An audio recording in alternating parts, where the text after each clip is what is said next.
Naghahain ng reklamong tax evasion ng Bureau of Internal Revenue o BIR laban sa ilang kumpanya na kulang umano ang idineklarang kita. Kasama sa mga naturang kumpanya ang kilalang tinatawag na multi-level marketing company na Royal Business Club International Incorporated. Nakatutok si Ivan Mayrina. Isang sikat na multi-level marketing company ang pinakahuling nasampulan sa programang RATE o Run After Tax Evaders ng Bureau of Internal Revenue o BIR. Ang Royal Business Club International Incorporated na hindi raw nagdeklara ng tamang kinita mula taong 2011 hanggang 2013 at ang kanilang mga hindi nabayarang buwis aabot na raw ng daang milyong piso. As a consequence of its acts and omissions, Royal was likewise sued for an aggregate deficiency tax liability amounting to 359.75 million inclusive of surcharge and interest. Base raw sa pag-iimbestiga ng BIR at sa nakuha impormasyon sa mga bangko kung saan may account ang Royal, lumalabas na noong taong 2011. Kumita ang Royal na mahigit 190 million, 236 million naman noong 2012 at 354 million noong 2013 o halos 800 milyong piso.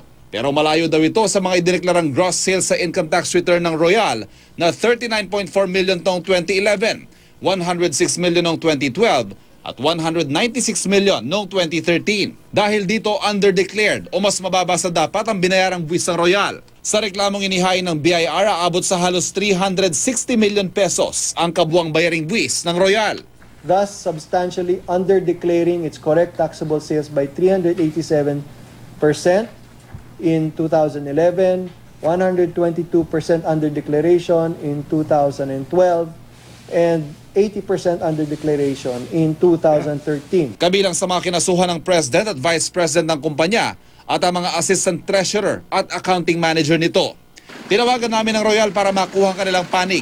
Pinuntahan rin namin ang kanilang opisina sa Quezon Avenue, Quezon City, pero pag-uusapan pa raw nila ang kanilang magiging aksyon kaugnay nito.